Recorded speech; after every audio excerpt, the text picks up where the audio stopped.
have a 100 lb bomb. It is quite tiny compared to the plane. Let's see what will the blast radius will look like if we'll drop it next to a soldier. It appears that our soldier is slightly unhappy with our decision, but as we can see, the explosion is much larger than the soldier. Press F in the chat for the poor soul.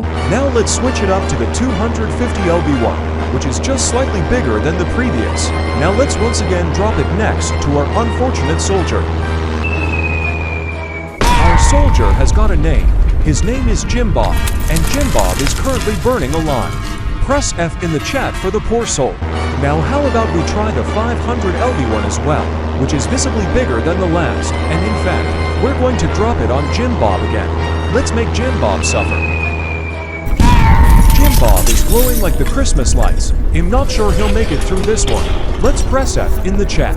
Let's step it up to a 600 lb one. It isn't much of a difference, but why not?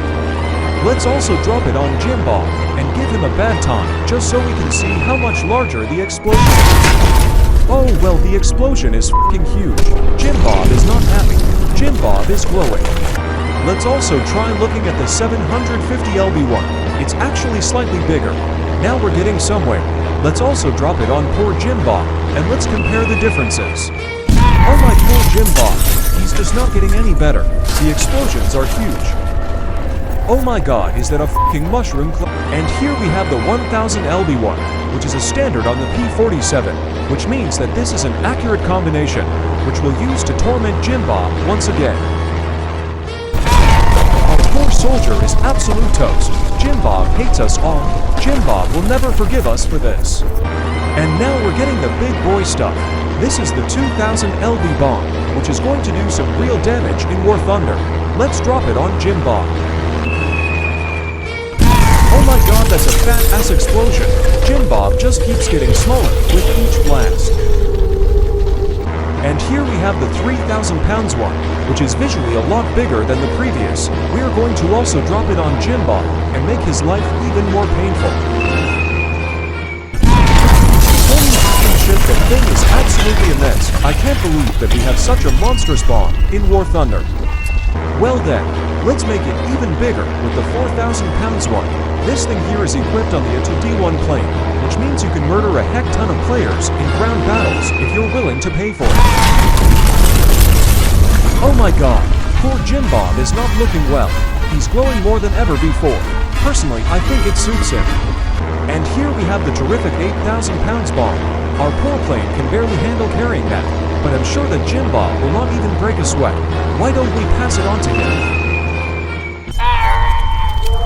I'm not even sure where he is anymore. This explosion is just that big. Oh wait, there he is. He's not looking happy. It might be just about time for us to introduce the 5,000 kilograms one, the Russian meat, which has been around for years. This thing is so big it can accidentally team kill some tanks if dropped improperly. Oh my god, what the hell, that thing is genuinely huge compared to our poor soldier, but I'm sure he can take a little more. And here we have the largest usable bomb in War Thunder as of now. The 12,000 pounds one is equipped on some British bombers, which means it's hard to use in any ground battles. Let's annoy Jim Bob some more. Well, by the look of it, Jim Bob is not going to make it. We'll have to send the sad news to his family. Anyways, we brought him back to life because we have one more bomb we have to test. This one can be used only by the best players. Let's see how our Jim Bob will fare against a nuclear blast. It appears he was f***ing vaporized.